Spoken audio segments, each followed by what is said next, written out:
Olá a todos, o Jornal Estado do Maranhão sai na frente e apresenta a Sabatina ao Estado com todos os candidatos a prefeito de São Luís.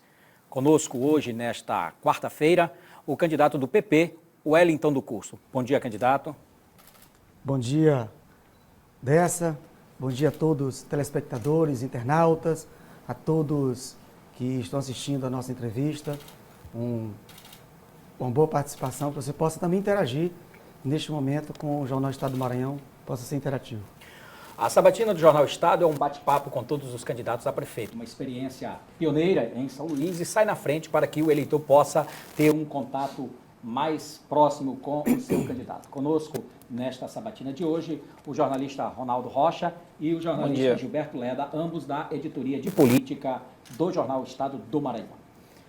As regras da Sabatina dizem que a gente pode fazer perguntas livres ao candidato, também tem os temas, são 12 temas, dos quais a gente vai sortear aqui alguns para discutir com o candidato e também você pode participar através dos endereços das redes sociais do Jornal Estado do Maranhão, no Twitter, o Estado MA, no Facebook, /Jornal Estado MA, também no Instagram, o Estado MA, e você pode participar também com a hashtag Sabatina o Estado no site oestadoma.com. Pelo telefone, WhatsApp 99209-2564. Para começar, a pergunta clássica ao candidato: por que o senhor quer ser prefeito de São Luís? Novamente, bom dia a todos. Cumprimentar de forma especial todos os servidores da Prefeitura de São Luís, cumprimentar também todos os professores da rede pública e uma pergunta que nós recebemos todos os dias. Todos os dias somos confrontados com essa pergunta: por que ser prefeito de São Luís? Diante de uma cidade que tem muitos problemas, diante de uma cidade que precisa melhorar em vários aspectos, e por que enfrentar esse problema? Por que ser prefeito de São Luís? Então eu quero destacar primeiro o diferencial. Qual o diferencial do candidato Wellington do Curso? E eu vou voltar no tempo, voltar na história. Em 2008, nós tínhamos a candidatura à Prefeitura de São Luís do prefeito João Castelo e do candidato a prefeito Flávio Dino. Naquele momento, a cidade se debruçava sobre duas candidaturas. Que candidaturas eram essas? A candidatura da experiência versus a juventude. E o que aconteceu em 2008? A sociedade ludovicense, a população ludovicense, acreditava que naquele momento era melhor a voz da experiência. E elegeram João Castelo. Então, naquele momento, a experiência ganhou da juventude. E o que ocorreu logo após com a administração? A administração de Castelo, com olhar voltado para a experiência, que conquistou a eleição com olhar voltado para a experiência, o que aconteceu naquele momento? Castelo disse que ia transformar São Luís num canteiro de obras. E o que se consagrou e o que se materializou ao longo da sua administração. Instituída por uma candidata no atual pleito como o caos em São Luís. Então, uma gestão que estava se materializando com uma experiência que poderia trazer o desenvolvimento para São Luís, naquele momento, de 4 anos, foi transformado no caos em São Luís. Em 2012, novamente, temos uma eleição onde nós temos o novo versus o velho. O novo contra o velho. Quem era o novo? O atual gestor, Edivaldo Holanda Júnior. Quem era o velho? Castelo, que estava indo para a reeleição. Então, naquele momento, nós tínhamos aquele antagonismo do novo versus o velho. Quem venceu naquele momento? A esperança e a possibilidade de mudança. Todos nós confiamos, acreditamos na possibilidade de mudança. Por que eu digo todos nós? Porque eu fui eleitor de Edivaldo Holanda naquele momento. Então, fui para as urnas, votei no Edivaldo Holanda Júnior, votei no 36, depositei o meu voto de confiança, depositei o meu voto de esperança no novo, na juventude. Então, naquele momento, nós tínhamos o velho versus o novo. Quem venceu? O novo. E o que nós temos em 4 anos de gestão do novo? Nós temos a decepção de uma geração, a decepção de uma juventude, a decepção do novo e principalmente a decepção na palavra mudança. Todos nós acreditamos na possibilidade de mudança. Saímos do caos, intitulado o caos na gestão de Castelo, e a possibilidade de mudança na gestão de Edivaldo Holanda Júnior. E o momento agora é de reflexão. O momento agora é de decepção, porque na realidade, não ocorreu essa mudança tão propalada, tão divulgada, tão difundida e tão prometida, que era a mudança na gestão da Prefeitura de São Luís. Candidato. E o diferencial de Wellington do Curso? O Wellington do Curso não é um político genuíno. Eu não sou político, eu estou político. Eu não sou deputado estadual, eu estou temporariamente deputado estadual. E o mais importante, a nossa candidatura ela não surgiu de um projeto individual, de um projeto particular. Não é um projeto meu, não é um projeto partidário. Ele é um projeto da população, ele é um projeto do povo. E o meu apoio surgiu do povo. Minha coligação, a coligação com o povo. Por que eu digo isso? A nossa candidatura ela surgiu da vontade popular, nasceu no anseio da sociedade, no anseio da população. Então hoje eu estou assumindo uma responsabilidade de reconstruir São Luís, de transformar São Luís, de levar São Luís para o desenvolvimento, mas uma candidatura que nasceu no seio da sociedade. Candidato, Pois não, Ronaldo? como convencer o eleitorado de que você está preparado para fazer essa transformação de São Luís? Não entendi, Ronaldo. Como convencer o eleitorado de que você está preparado para assumir a administração do município de São Luís? Nós temos que prestar atenção no detalhe básico e fundamental. Vivemos uma crise ética e uma crise política. O que é a crise ética e a crise política? Vivemos uma crise financeira, vivemos uma crise política, vivemos uma crise ética. A população não acredita mais no político. Não acredita. Então hoje você pedir o voto é muito complicado. Mas o que eu trago para a política? Eu trago para a política uma história de sucesso, uma história de superação. Então o candidato Wellington tem um diferencial de todos os demais candidatos. Qual é o diferencial do candidato Wellington? Ele não tem DNA na política, ele não tem sobrenome na política, e eu conquistei os meus espaços. E como esses espaços foram conquistados? Com muita determinação, com muita força de vontade e com algo importante na política, a atitude. E com essa mesma atitude eu levo para a gestão da Prefeitura de São Luís. A partir de 1º de janeiro de 2017, São Luís será administrado por um prefeito que tem atitude, que tem capacidade para resolver e vai enfrentar os problemas e vai resolver os problemas de São Luís, as prioridades que nós temos na cidade de São Luís. Então, Ronaldo, é importante que nós tenhamos essa compreensão que o projeto da candidatura progressista, do Partido Progressista, com o Wellington, ela tem esse diferencial. O Wellington sai das ruas, o Wellington sai do empresariado, o Wellington é um gestor. E um gestor exitoso. Nós atuamos em duas áreas que são nítidas na sociedade, que é a educação e a geração de emprego e renda. Não é educação como uma panaceia universal, que a educação vai resolver, Gilberto Leda, todos os problemas. Não é essa a confiança que nós depositamos na educação, mas a educação de forma compartilhada. A educação na saúde, a educação no trânsito, a educação ambiental e a educação como prioridade para que nós possamos dar oportunidade igual para todos. Por que nós vamos abortar o sonho das crianças, dos nossos adolescentes? As nossas crianças, os nossos adolescentes passam por um funil.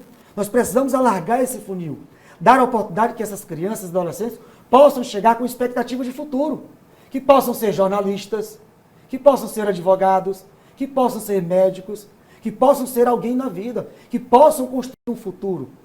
E eu sou exemplo disso. Eu fui resgatado pela educação. Eu tinha tudo para não estar aqui hoje. Quando eu era adolescente, eu usava brinco. Eu tinha um cabelo pintado de verde. Isso por quê? Porque quando eu era adolescente, eu afastava as pessoas de mim. Eu não queria, Marco Dessa, que as pessoas se aproximassem de mim. Eu queria afastar as pessoas de mim. Isso porque eu era pobre? E tinha vergonha porque era pobre? Porque morava na periferia? Porque tinha minha origem na miséria? Não. Não faz vergonha nenhuma você morar na pobreza, morar na periferia. Não faz vergonha nenhuma. Eu não tinha vergonha disso. Eu tinha vergonha da situação que eu estava inserido. Meu pai me deixou, eu tinha 7 meses de nascido. Nós não tínhamos expectativa de vida. Na minha família, ninguém nunca nem tinha terminado o ensino médio, o antigo 2º grau. Então eu tinha vergonha. E eu afastava as pessoas de mim. Eu era hiperativo, muito peralta, muito danado. E eu afastava as pessoas de mim. Mas eu tinha compreensão de que eu precisava mudar de vida. Que eu precisava conquistar um futuro. E para isso eu precisava o quê? Superar as adversidades. Eu tinha tudo para ser um marginal. Como eu falei, eu tinha tudo para não estar aqui hoje. Mas eu acreditei que eu poderia transformar a minha vida e a vida da minha família. Que eu podia modificar. E comecei a trabalhar com 14 anos de idade. Fui empacotador no supermercado Pão de Açúcar. Fui arrumador de cama de um motel. O dinheirinho que eu juntei nos dois, o dinheiro era reduzido. juntei nos dois, eu comprei uma barraca de fruta. Eu acordava de madrugada, eu ia para a Ceasa, passava o dia vendendo fruta na Ceasa, no final do horário eu guardava a barraca de fruta e ia para a escola técnica, que hoje é o IFMA, onde eu fazia o curso de edificações. Passei no concurso para sargento do Exército, mas para ser sargento do Exército, eu estudava debaixo de um poste, próximo de casa, para poder economizar energia em casa. Ou seja, a superação de obstáculos. Então, a partir de 1º de janeiro de 2017, você que está nos assistindo, você que está acompanhando a nossa entrevista, você que está em casa, a partir de 1º de janeiro de 2017, São Luís será administrada por um prefeito que tem as digitais da população, que tem as mesmas impressões da população, que passou por a maioria dos problemas da maioria da sociedade, que conhece essa realidade, que acordava de madrugada, que ia para a Ceasa, comprava fruta e passava o dia vendendo fruta na rua. A partir de 1º de janeiro, São Luís será administrado por um prefeito que estudou em escola pública, que sabe o quanto é difícil, o quanto foi difícil para chegar até aqui. E a valorização que temos que ter com o professor, com a educação, melhorar o índice de desenvolvimento da educação. Então, nós precisamos ter uma atenção cuidadosa com a administração pública. Então, esse é o diferencial do candidato Wellington do curso. Tem um diferencial, um gestor. Só para concluir, peço permissão a vocês, só para concluir. Então, nós atuamos nos últimos 20 anos em duas áreas. A educação. E segundo, a geração do emprego de renda. O que mais nos consome, hoje, como deputado estadual, de 100 pessoas que nos procuram, Marcos Dessa, 100 pessoas que nos procuram, 90% é levando currículo. 90% pedindo emprego.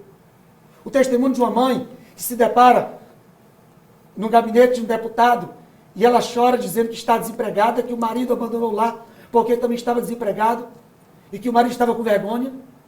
Os 2 filhos perderam o financiamento do FIES. Um deles está trabalhando agora numa loja de departamento no centro de São Luís. Uma desestruturação da família, sem expectativa de futuro. Então me deparo com isso todos os dias. As pessoas em busca de uma mudança, em busca de uma alternativa e principalmente estabilidade. As pessoas precisam disso, estabilidade. As pessoas estão cansadas de políticos que vão para a TV para mentir, para enganar. A velha política da enganação. Eu não tenho máscara, eu não tenho capa. O candidato Wellington do curso, ele é como é todos os dias. Deputado. A Assembleia Legislativa, o mandato de deputado estadual, não mudou e não alterou em nada a minha vida. Deputado, a sua história, ela é a história da maioria da população. Tem muitas outras pessoas também que passaram as mesmas dificuldades que o senhor e também venceram na vida. Assim como tem também pessoas que não tiveram essas dificuldades todas, que nasceram com uma família estruturada, dentro da riqueza, e também venceram na vida e também construíram história no Brasil. A pergunta que eu faço ao senhor, além da história de vida que se relaciona, qual é a apresentação de preparo intelectual, preparo administrativo que o senhor pode mostrar para a população que ela pode confiar no senhor para ser prefeito de São Luís, não porque o senhor nasceu junto com ela, mas porque o senhor sabe fazer aquilo que não foi feito? Primeiro que eu conheço a realidade, para a população. Mas eu quero deixar bem claro que a administração pública, ela não é voltada para uma parcela da sociedade. Ela é contemplativa, ela é para todos. Todas as classes sociais, todos os bairros de São Luís, na zona urbana e na zona rural. E qual o diferencial, como eu já falei, do Wellington do curso? De ser um gestor exitoso, de ter as condições de estar preparado para administrar uma capital com 1.073.000 habitantes. Uma cidade que ela superou todos os limites. São Luís tinha, em 1970, 270 mil habitantes. Em 45 anos, Gilberto Leda, nós quadruplicamos a população de São Luís. Então, São Luís cresceu de forma desordenada, o desenvolvimento não acompanhou, a tecnologia não acompanhou, a gestão não acompanhou. Então, nós precisamos, em São Luís, ter uma gestão voltada para a cidade, voltada para a população. Então, uma gestão contemplativa. Romper com a gestão político-partidária. O que nós temos aí é uma gestão político-partidária. O atual gestor, por exemplo, concorrendo à reeleição em São Luís, tem na sua base partidária 12 partidos. Então você já tem uma administração totalmente fatiada, totalmente dividida, uma administração totalmente comprometida. Nós precisamos ter a participação política, claro. Ninguém faz nada na política se não tiver a participação política. Eu tenho essa perfeita compreensão, não posso fazer nada isolado, de forma isolada. Eu compreendo da necessidade e da atenção à Câmara Municipal de São Luís. Não vou poder fazer as mudanças necessárias, não vou poder fazer as transformações necessárias. O desenvolvimento que São Luís necessita sem a participação da Câmara Municipal. Então a Câmara Municipal de São Luís, os vereadores de São Luís, serão muito importantes na nossa gestão. A partir de 1º de janeiro estaremos valorizando os vereadores, valorizando a importância da Câmara Municipal. E a completa independência dos poderes, Executivo Municipal e Legislativo Municipal, mas a perfeita harmonia em prol da população, em defesa da população. Eu creio que o nosso diferencial seja a atitude, ter atitude para fazer. O Wellington é o candidato, o Wellington é um gestor, o Wellington será o prefeito que está onde a população quer que ele esteja e resolvendo os problemas que necessitam ser resolvidos. Candidato, o senhor falou há pouco sobre fracasso da atual gestão. Na sua composição partidária, há o PSB, que é um partido que se elegeu com o atual prefeito, inclusive tinha o vice-prefeito de São Luís, que era o atual senador Roberto Rocha, está na sua base. E até há pouco tempo estava negociando a permanência na base do prefeito. Como convencer o eleitorado de que pode haver uma transformação com um partido de tanta força, que é o PSB, que participou dessa gestão dita fracassada pelo senhor? Eu queria complementar a pergunta do Gilberto. O senhor falou que o Edivaldo está com 12 partidos, tá, e vai fatiar. O senhor também tem o PSB, tem o PR, tem o PSD e tem vários. Significa que esses partidos não vão participar da sua gestão? Como vai funcionar? Ok. Muito boas as duas perguntas. Então, a primeira pergunta com relação à nossa coligação, nossa formação partidária. A nossa coligação, nossa formação partidária, para quem está em casa compreender esse momento, nós iniciamos uma pré-candidatura, que, como eu falei, ela nasceu das ruas. Uma pré-candidatura que nasceu da vontade popular, da vontade do povo. E ela foi se consolidando. No dia 11 de abril, nós aparecemos na primeira pesquisa com 5,5%. 3 meses depois, nós já estávamos com 17,% nas pesquisas. Isso num cenário que nós precisamos compreender. Nós tínhamos um cenário onde estava geralmente em segundo e terceiro lugar empatados a deputada Elisiane Gama, pré-candidata, e o deputado federal João Castelo, ex-prefeito. Os dois, mais ou menos, tecnicamente empatados. Ou melhor, empatados o João Castelo com o Edivaldo Holanda. Ou seja, você tem uma gestão que ela tinha uma previsão de mudança, mas ela tinha uma assombração. A assombração do velho, a assombração do caos, permanecia com a atual gestão. Ou seja, o atual gestor, o atual prefeito, tinha nas pesquisas, bem próximo dele, quem? O prefeito anterior, a gestão anterior. E isso o assombrava terminantemente. Com a saída de Castelo, apoiando a candidatura da deputada Elisiane Gama, a saída de Neto Evangelista, porque com a união, a coligação do PSDB com o PPS, saíram 2 candidatos, um do topo e outro da base. Um com aproximadamente 15%, 16% e outro com 4%. Saindo esses 2 protagonistas da política recente, nós temos aí uma abertura. E eu ocupei esse espaço. Eu perfeitamente ocupei esse espaço. Quando chega no final das convenções partidárias e a necessidade das coligações, para que tivéssemos um tempo maior para a apresentação da propaganda eleitoral, nós fizemos as coligações e as coligações programáticas. O primeiro partido que nos estendeu a mão, o primeiro partido que firmou essa parceria, essa coligação programática, foi o PHS. Nós temos um carinho especial com o PHS por conta disso. Nós não anunciamos porque necessitávamos fazer isso de forma velada, de forma sigilosa, para que não atrapalhasse as coligações ou as articulações políticas. Porque, primeiro, Marcos Dessa, Gilberto Leda e Ronaldo, nós temos incomodado. A nossa pré-candidatura, ela tem incomodado. Nós temos sido perseguidos, nós temos sido, em muitas vezes, atacados, inclusive de forma deturpada, até a nossa honra, a vida familiar. E o que eu quero é tão simples. O que eu me proponho a fazer é tão simples. Discutir São Luís. Propor para São Luís. Propor o desenvolvimento para São Luís. Uma efetiva alternância de poder que nós possamos conquistar melhores índices na saúde, na educação, na mobilidade urbana. Mas, só para concluir, então, uma coligação e um apoio programático. Quando o PSB veio fazer esse alinhamento, o projeto não é do PSB. O projeto, inicialmente, do Partido Progressista. E o mais importante, como já deixei bem claro, um projeto que nasceu das ruas. Hoje, São Luís tem uma candidatura genuinamente do povo. Genuinamente da população. Eu compreendo isso perfeitamente. Eu tenho uma grande responsabilidade que recai sobre os meus ombros. É uma candidatura genuinamente do povo. Genuinamente da população. Então, hoje, essa formatação programática, ela tem uma responsabilidade compartilhada com os 4 partidos. Partido Progressista, PSB, PSD e PHS. Então, nós temos essa compreensão da participação política. Mas na nossa gestão não será uma administração político-partidária. Nós teremos sim a participação desses partidos na nossa administração. Nós temos a compreensão da necessidade da gestão técnica. Nós teremos no mínimo 70%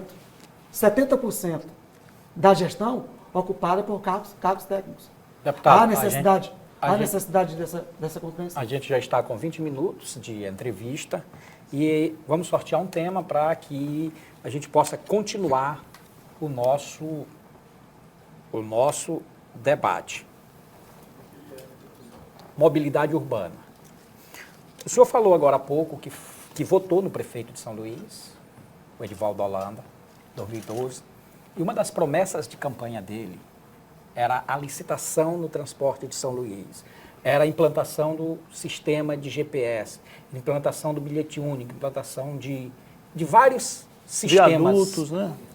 Viaduto, construção do viaduto da Forquilha, construção do viaduto da Casa, que eram serviços de mobilidade que iriam modernizar São Luís. Passados 4 anos desse mandato, que o senhor votou em 2012, agora saiu a licitação dos transportes, de certa forma até de afogadilho. Outro dia eu me recordo, o senhor estava na Assembleia e convidou o pai do prefeito, o deputado Edivaldo Holanda Braga, para sair os 2 de ônibus, pegar um ônibus ali em frente à Assembleia e ir até a cidade operária, para que o pai do prefeito pudesse sentir a realidade do transporte. Mas o senhor votou. Eu lhe pergunto, o senhor tem uma decepção específica em relação ao sistema de mobilidade urbana que deveria ter sido implantado nessa gestão? E qual a sua proposta para melhorar esse sistema? Então vamos lá. Primeira decepção não é só minha. A decepção é da sociedade, é do Dovicense. A decepção está estampada nas ruas. A decepção está no meio político e no meio jornalístico, quando todos estavam fazendo as formatações, as coligações. Hoje tem muitos candidatos a vereador da base do prefeito que não vão votar com o prefeito. Que não tem coragem de estampar a sua foto com a foto do prefeito para pedir voto na rua. Primeiro, pela decepção da sociedade. Hoje, nós acompanhamos várias pesquisas ao longo dos últimos 3 meses, e essas pesquisas elas têm um dado interessante, que é perfeitamente igual quase em todas. A desaprovação do prefeito de São Luís. Beira os 60%. Ou seja, 60% da população desaprovam. 60% da população reprovam a atual gestão. Mas as pesquisas mostram que essa mesma população começou a elevar os índices de intenção de votos nele, né? Ele já está na primeira posição das pesquisas. Mas a gente tem que compreender a contextualização. Que contextualização é essa? Nos últimos 3 meses, a população também compreende, reconhece que o prefeito fez muita exposição da TV, em 2 momentos, utilizando a publicidade da prefeitura e, no segundo momento, utilizando o tempo de 6 partidos. Então, ele utilizava o tempo do partido para fazer política partidária, para fazer propaganda.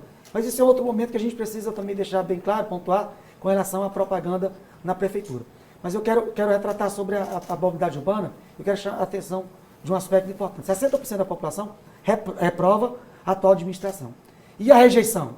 A rejeição beira aos 40%. O que quer dizer isso? Que é a decepção da população. A população em São Luís enxerga a necessidade de alternância de poder. Eu creio, eu acredito, que o próximo prefeito de São Luís não será o atual gestor. Ele será substituído. É a alternância de poder. Por que isso deve acontecer? Isso vai acontecer em São Luís. Quando um time está perdendo, vou trazer um exemplo simples, claro, para que você em casa possa compreender. Quando um time está perdendo, troca-se o zagueiro, troca-se o centroavante, troca-se o técnico. O Brasil tem exemplo claro disso. Nós trocamos o técnico da seleção brasileira. Troca-se todo o time, trazendo o futebol para a política. São Luís tem um time que perdeu. Perdeu na educação, perdeu na saúde, perdeu na mobilidade urbana, Mas é perdeu na exatamente isso, segurança. prendendo-se à mobilidade Mobilidade urbana, o urbana. seu projeto para a mobilidade Então, urbana. na mobilidade urbana, todos nós, no dia a dia, nos deparamos com engarrafamentos intermináveis. Nos horários de pico, logo cedo pela manhã, meio-dia, final da tarde para noite, engarrafamentos intermináveis. Qual o plano de governo progressista para solucionar? Nós temos duas propostas interessantíssimas e importantes. E eu quero pontuar primeiramente que há necessidade de um planejamento estratégico, mas não só para a mobilidade urbana, um planejamento estratégico para toda São Luís. Todo candidato tem como requisito básico, na hora de registrar sua candidatura, ele tem que apresentar a sua plataforma de governo, o seu plano de governo. Nós temos o nosso plano de governo para São Luís em 4 pilares da gestão, que é a administração pública, a governança. Um segundo pilar que fala das políticas sociais, serão desenvolvidas políticas sociais de sustentabilidade. Nós temos um terceiro eixo, que é o eixo da geração de emprego e renda. E nós temos um quarto eixo, que é do meio ambiente e voltado para o saneamento básico. Então, no nosso plano de governo, ele contempla algo importantíssimo, que é o planejamento estratégico para São Luís. O que é um planejamento estratégico? Ele não é de uma área isolada, não é só da mobilidade urbana. Um planejamento estratégico para toda São Luís. O que contempla esse plano estratégico, Gilberto Ledo? Tudo que vai se fazer na vida, você tem que ter um planejamento. O que você vai fazer agora ao meio-dia? Você vai fazer agora à tarde? Como você vai fazer? O prazo que você tem para fazer? Então, nesse planejamento estratégico, a partir de 1º de janeiro em São Luís, nós vamos colocar em prática algo simples. O que precisa ser feito a curto prazo, a médio prazo, a longo prazo. Então, nós temos aí metas, objetivos e, principalmente, os prazos que devem ser desenvolvidos. Mobilidade urbana. Para poder responder a pergunta de forma clara e concisa. Mobilidade urbana. Nós teremos ações, a partir de 1º de janeiro, ações a curto prazo. Quais seriam? Os 2 primeiros anos. E, logo depois, a médio e longo prazo. A curto prazo, há necessidade de enfrentar o problema do congestionamento, o problema do trânsito de São Luís, de forma enérgica. Como? A possibilidade de rotas alternativas. Aproveitar as principais avenidas que nós temos e aproveitar rotas alternativas nos bairros e nas vias paralelas. Segundo, ampliar as interbairros. As interbairros, ela não é ideia da atual gestão municipal nem do governo do Estado. As interbairros é uma saída da população. É uma saída que a população encontrou para driblar o trânsito. E ela não é mais utilizada por quê? Porque não tem pavimentação asfáltica. É toda esburacada. Então, ampliar as interbairros. Então, primeiro, rotas alternativas. Segundo, ampliar Mas essas as rotas alternativas que o senhor fala, seriam criadas novas rotas, construídas novas avenidas ou utilizando... Vou te dar um exemplo. Para quem conhece bem, esse exemplo fica bem evidente para quem mora na região da Cidade Operária, Cidade Olímpica e São Cristóvão. Quando você sai do retorno do aeroporto e vai para a Forquilha, você pega a Avenida Guajajaras e chega na avenida que dá acesso ao São Cristóvão, na avenida de acesso à Cidade Operária, Lourenço Dá Vieira da acesso Silva. ao EMA, Lourenço né? Vieira da Silva. Quando você pega aquele engarrafamento para entrar na Lourenço Vieira da Silva, você só tem uma ideia. E aí entra também a educação do trânsito. Não existe divulgação nenhuma de como você se conduzir no trânsito. Você pega a Lourenço Vieira da Silva, você tem ela engarrafada, mas você tem 9 avenidas paralelas que vai do retorno do São Cristóvão até a entrada do Mateus, que são avenidas que vão te dar um fluxo até próximo da entrada da UEMA, até no final de São Cristóvão, que elas não são utilizadas por quê? Estão intrafegáveis, estão todas quebradas, estão todas esburacadas. Da mesma forma, na outra mão, quando você sai da UEMA, que você pega logo próximo ao UEMA, entrando no São Cristóvão, você pode, ao invés de entrar na Lourenço Vieira da Silva, você pode pegar 3, 4, 5 ruas paralelas, ou seja, rotas alternativas. Mas por que a população não faz? Você faz num dia que está muito estressado, num dia que está muito engarrafado, mas o que se depara? Com buracos, totalmente inviável. Então, a necessidade, recapitulando. Então, só para exemplificar o que são as rotas alternativas. As rotas alternativas, ampliar os interbairros. 3, semáforos inteligentes. 3, semáforos inteligentes. Quem são semáforos inteligentes?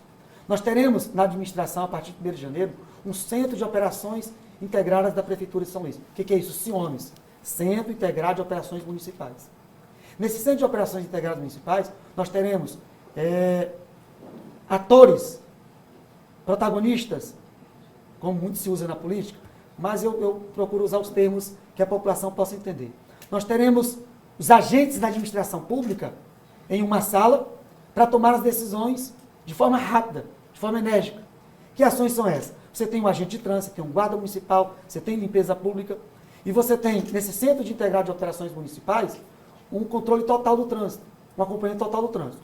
Se você sair do Quatrac da Coab e esse trânsito está engarrafado na Gerão de Albuquerque, aqui tem esse controle. Por que o sinal em frente ao São Domingos? Por que o sinal próximo ao Selma 2, o Selma ali da Coama, e aí tem aquele engarrafamento todo? Numa central integrada de operações, você tem como controlar esse trânsito, liberar aquele fluxo.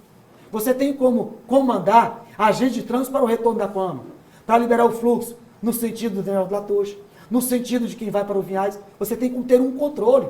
Não é um controle feito de qualquer forma, feito nas coxas, feito sem planejamento. Você tem um centro integrado de operações. Então, recapitulando, rotas alternativas, ampliar os interbairros, 3, semáforos inteligentes, 4, passarelas. Você tem passarelas nas grandes capitais de todo o Brasil e funcionam. Funciona em Salvador, funciona em Belo Horizonte. Tentaram fazer passarela funcionam. aqui em frente à rodoviária e nunca funcionou. Educação para o trânsito. A população precisa se educar. As passarelas foram idealizadas há 10, 15 anos. Nós temos uma outra realidade em São Luís. E essa realidade precisa ser compartilhada. Marcos Dessa, a população precisa compreender que a educação não é só a educação no ensino fundamental, que é a cargo da prefeitura, mas a educação de forma compartilhada. A educação no trânsito, a educação ambiental. Então, a educação no trânsito, ela vai dizer isso. Ei, você precisa atravessar aqui, você pode atravessar com segurança. Eu vou dar alguns exemplos que atrapalham muito o trânsito. Lá na Camboa, por exemplo, tem um sinal que ele não é de contenção de fluxo de veículos. Ele é de pedestre. Então, você tem um sinal que aciona o verde, os carros passam. Aciona o vermelho, fica parado 30 segundos ou mais e não tem ninguém da população. É um sinal de pedestre. Se tivesse um sinal inteligente, ou pelo menos se ele tivesse um acionador, na hora que tem um pedestre, ele aciona. Aí ele tem um temporizador, a partir dali, vai contar o tempo no verde, parou o verde, ele tem como passar, porque deu sinal vermelho para os carros. Mas ele tem algo a favor dele e o trânsito flui. Também já implantaram esse tipo de semáforo aqui, não... Educação. Educação. Tudo se resume, então, à educação para o trânsito do condutor também, do pedestre. Nós precisamos compreender que nós temos que ter a educação no trânsito, a educação ambiental. A população joga o lixo na rua. Candidato.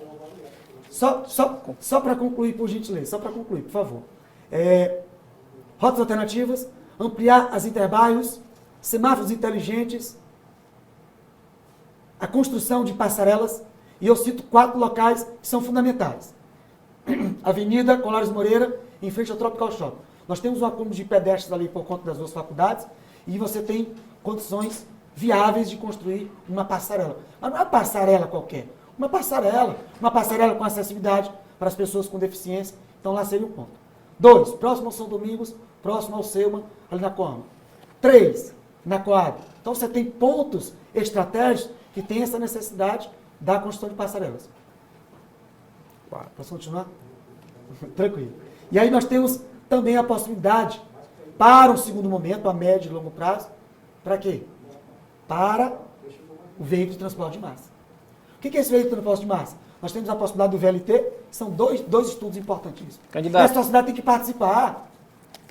A sociedade tem que participar. A possibilidade do VLT ou a possibilidade do monotrilho? Muito já utilizado em São Paulo, em outras capitais, o VLT e o monotrilho. Em relação ao VLT, os candidatos que já passaram por aqui também já falaram sobre suas propostas, né? O prefeito, por exemplo, o candidato Edivaldo Holanda Júnior, disse que tem um projeto para levar o traçado do VLT do terminal da Praia Grande à área Itaquibacanga. A candidata Elisiane Gama já pensa diferente, pensa no VLT do São Cristóvão ao terminal da Praia Grande. Qual o seu projeto para o VLT? Primeiro que o projeto do VLT, ele tem que ser contemplado com a continuidade de serviço. E é outro ponto muito importante. Quando se fala na realização e na prestação de serviço público, acontece em quase toda a gestão a descontinuidade. Por exemplo, na gestão do governo passado, foram feitas algumas intervenções na capital, como a região da Avenida Expressa, né, da Via Expressa, e nós temos também da Quarta Centenária. São duas vias, principalmente a Quarta Centenária, subutilizada, porque passa no área de periferia. Aliás, a Quarta Centenária ainda nem foi completada, concluída. né? E aí eu pergunto, por que não foi concluída? Um trajeto tão simples, porque falta continuidade na prestação de serviço público. O gestor, o prefeito, o governador, tem que entender que não é pessoal. Na administração pública existe algo importantíssimo. Está lá os princípios básicos da administração pública. A impessoalidade. Olha outro erro gravíssimo. Por que colocar a marca do candidato? Por que colocar a marca do gestor? O Castelo tem uma marca, o Edivaldo tem uma marca. Na nossa gestão não teremos marca. A marca é da prefeitura, a marca é do brasão.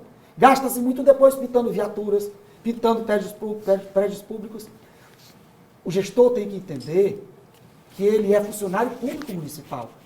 E o pouco que faz, nada mais do que a obrigação. Então, há necessidade da continuidade. O que é a continuidade?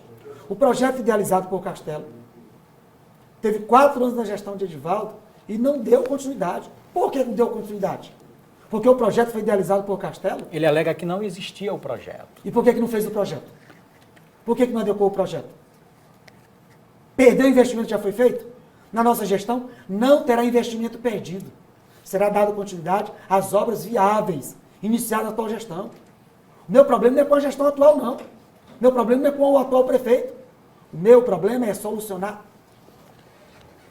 os problemas da sociedade. Aproveitando que nós estamos... Só para concluir sobre o VLT. O VLT ele pode ser viável do centro ao Itaquibacanga, pode ser viável do centro ao eixo do São Cristóvão, do aeroporto, como se não tiver viabilidade técnica, nós temos uma outra possibilidade. Por que não utilizar o VLT de forma atrativa para o turismo?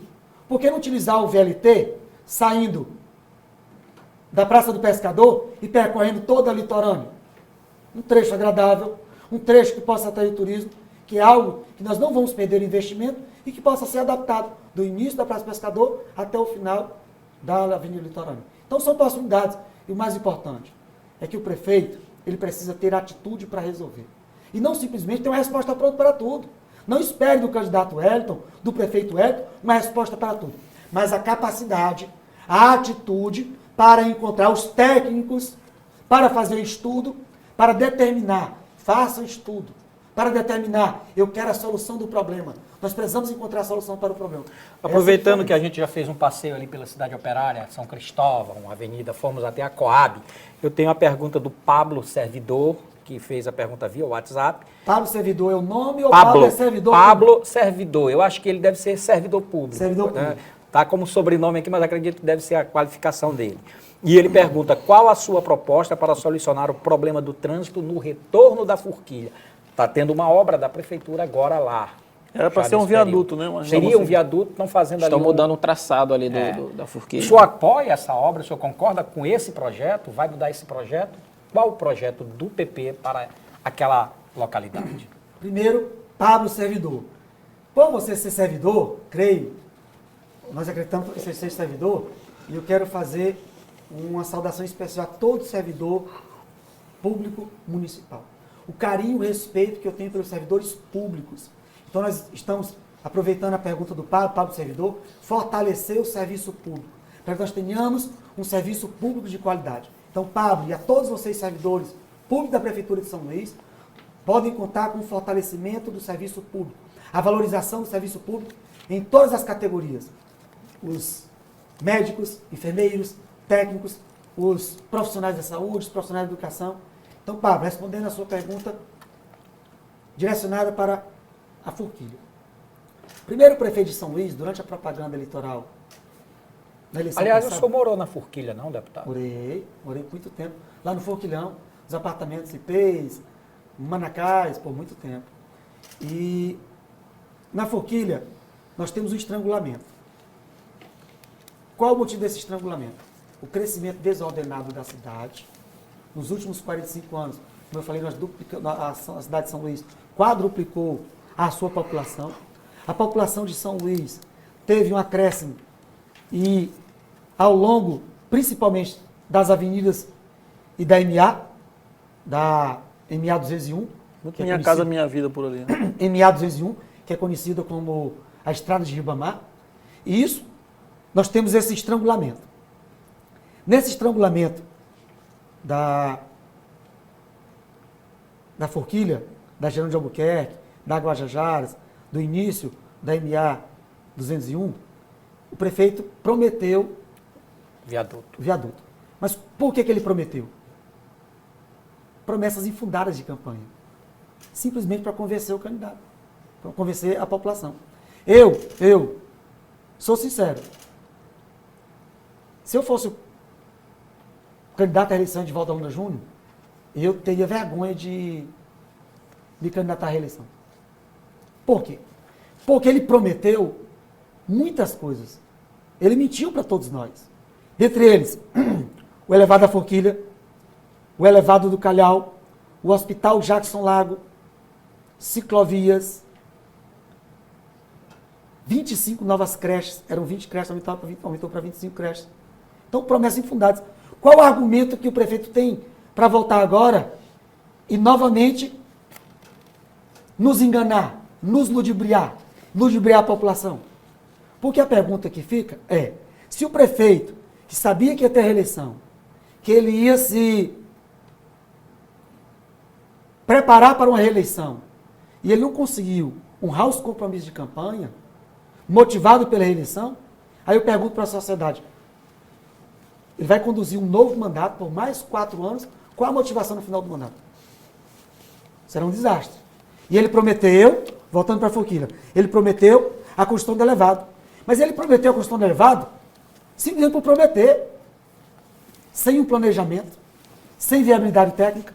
Hoje, qual é o maior problema para a construção do elevado da Forquilha? As indenizações, desocupação, os empreendimentos, as indenizações.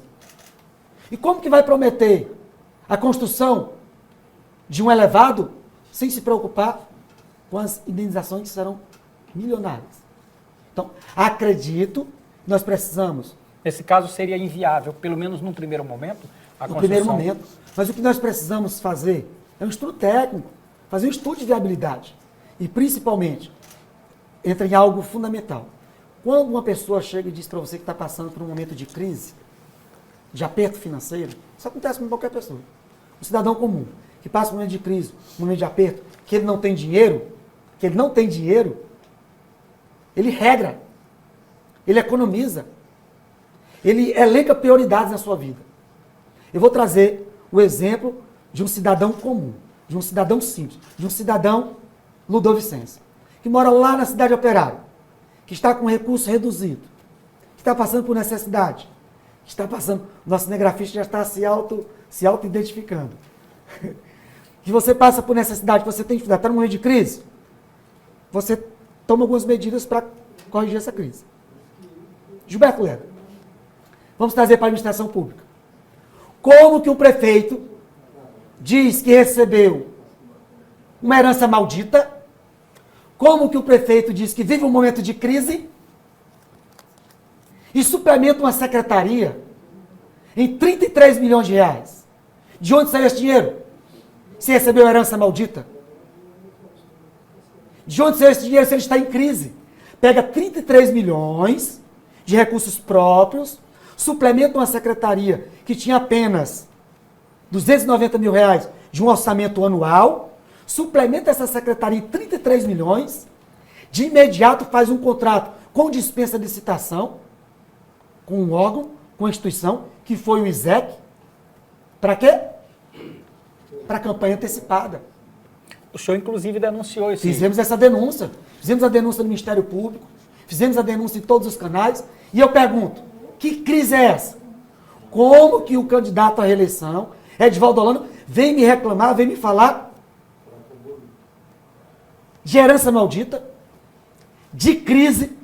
Isso é uma pataquada, isso é uma vergonha. A população não entra mais nessa. É um engodo. Segundo, como que você vem falar de crise e você não elenca prioridades? Como você vem falar de crise e a Secretaria de Comunicação do município tem 23 milhões para gastar com propaganda enganosa? Não é campanha publicitária educativa. 23 milhões de forma deturpada. Você que está em casa, quero me reportar a você. Você que está em casa, você que está acompanhando a nossa entrevista. A São Luís que você mora, a São Luís que você vive, é a mesma que o prefeito mostra na TV? Os ônibus que o prefeito mostra, os ônibus novos, são mesmo que você anda no dia a dia, saindo do seu bairro para ir para o centro?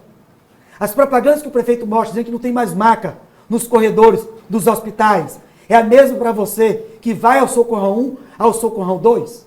Não é. Não é. E a população tem essa compreensão.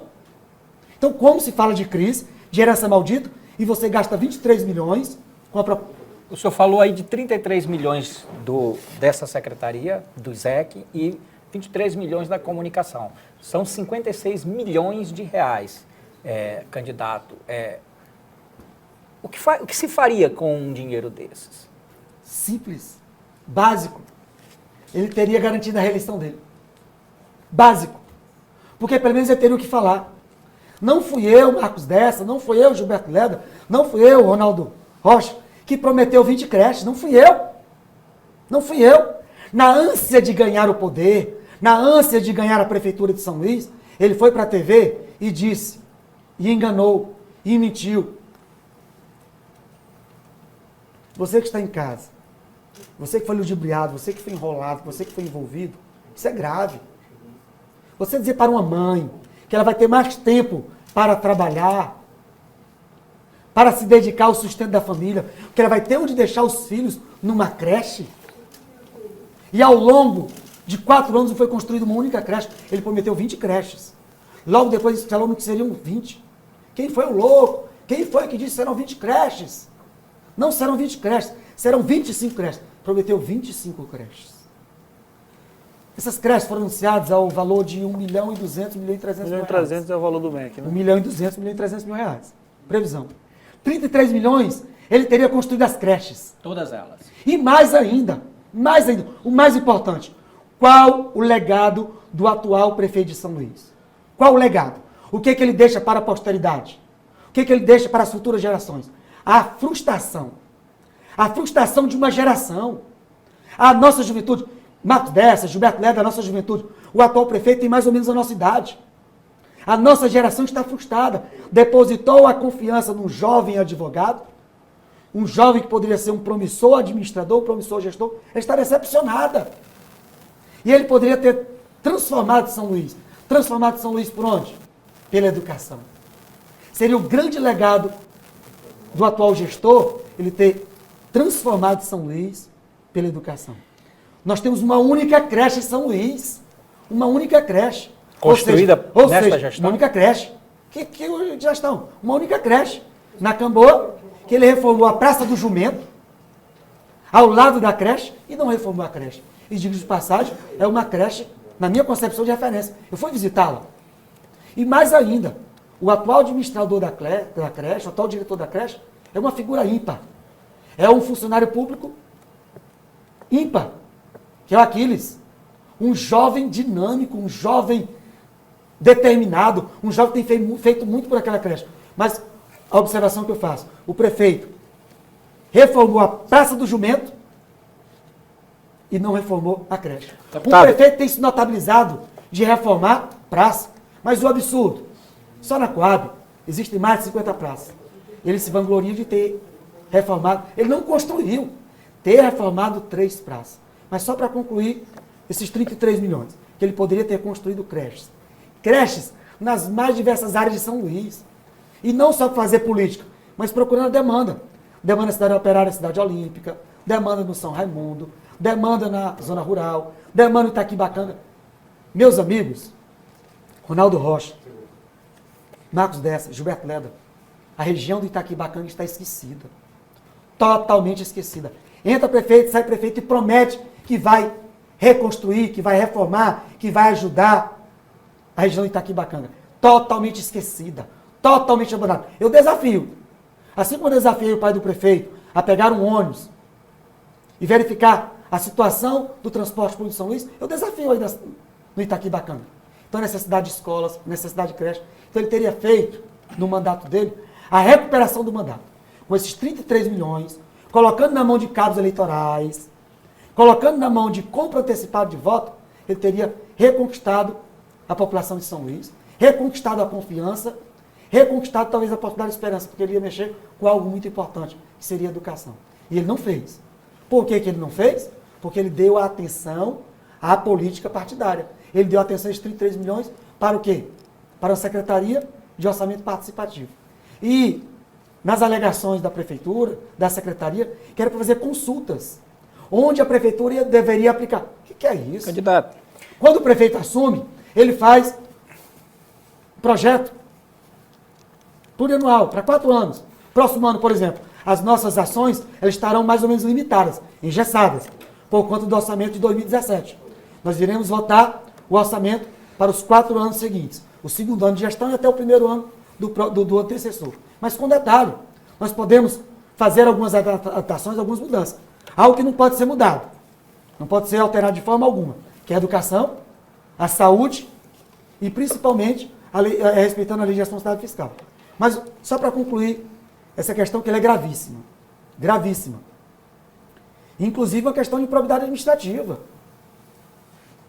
De improbidade administrativa. A má versação do dinheiro público. Então ele teria resgatado, recuperado a sua gestão, ele teria construído essas creches e ele teria um legado. Hoje, qual o legado do atual prefeito de São Luís? Deputado, eu queria aproveitar, nós estamos já praticamente encerrando, acabamos não discutindo quase muitos temas, mas nós temos perguntas aqui de internautas. Eu queria fazer um bloco que são no mesmo aspecto. O João Silva, que se identifica como blogueiro, que participou via WhatsApp, ele pergunta: gostaria de saber do candidato quais as suas propostas em prol da educação, pois se vive todos os anos paralisações que prejudicam a base do que ele prega, a educação. O Antônio José Ramos, também via WhatsApp, pergunta: o senhor é integrado o pilar mais importante para a formação do cidadão, que é a educação. Qual a sua avaliação hoje da educação municipal e qual o projeto para melhorar a qualidade? E dentro desse mesmo aspecto, a Val Barros, via WhatsApp, faz uma pergunta mais crítica. Ela diz: é diferente gerir uma empresa e uma cidade. Por isso quero saber como ele pretende se aliar, com quem ele pretende se aliar para fazer uma boa gestão. E eu concluo a pergunta desses internautas perguntando o seguinte: o senhor considera as suas empresas na área de treinamento para concursos, o senhor considera um centro de educação também? O senhor considera-se um educador? Ok. Então, primeiro, as duas voltadas para a educação e a segunda, que é mais ou menos com o seu fechamento. Primeiro, com relação à educação. Eu fui resgatado pela educação. Eu sou exemplo disso.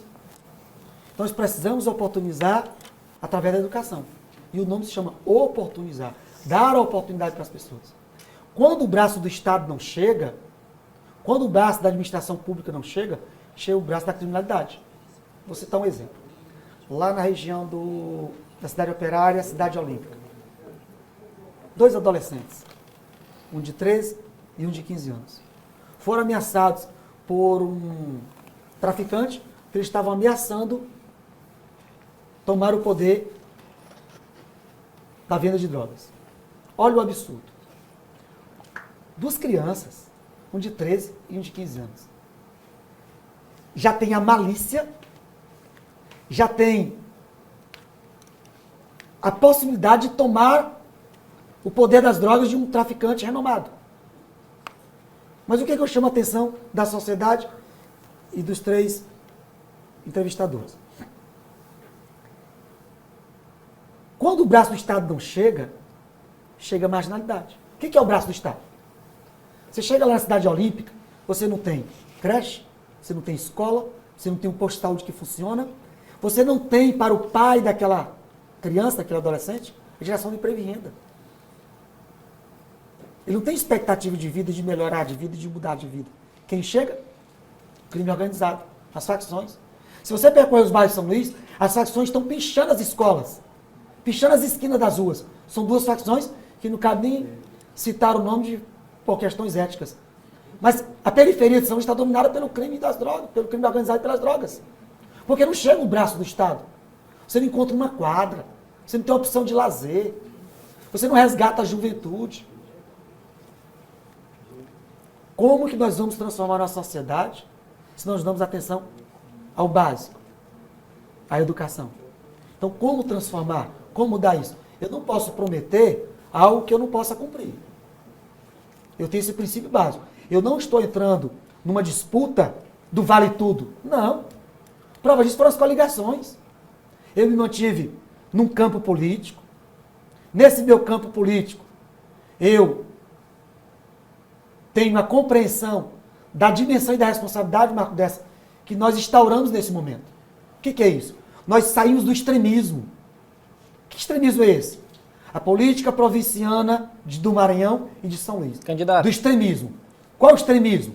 O extremismo do bem e o mal. Candidato. Do diabo e de Deus. Momento só, candidato. Do céu e do inferno.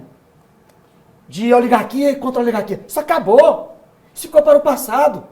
O que nós temos hoje? Nós temos situação e oposição. Ronaldo. E temos a oportunidade de instaurar esse novo momento na política. Você fala do momento político, nós temos aqui uma pergunta via WhatsApp do Jorge Pacheco. Ele faz a seguinte referência: candidato, o senhor faz parte do PP, que é o partido do Valdir Maranhão. Você acha prudente permanecer no PP por essa condição? Aí eu complemento essa pergunta. A permanência do Valdir Maranhão no PP, ela lhe constrange? Primeiro, só concluir a parte da educação, né, para não ficar solto e aí depois sair alguns comentários infundados com relação à educação. Educação. Não adianta prometer que eu vou fazer mundos e fundos, não, mas tem o objetivo de fazer um estudo técnico viável para a construção de 10 novas escolas. 10 novas escolas de referência. Em regiões, em locais estratégicos para a demanda, cumprindo a demanda. Cidade Operária, Cidade Olímpica, São Raimundo, Coroadinho, Itaquibacanga, Zona Rural.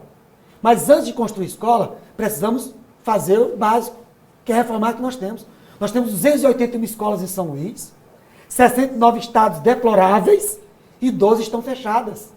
Então precisamos restaurar, reformar, reformar essas escolas e algo básico fundamental, a valorização do professor. Melhorar a remuneração desse professor. Porque o professor valorizado, o professor com a remuneração...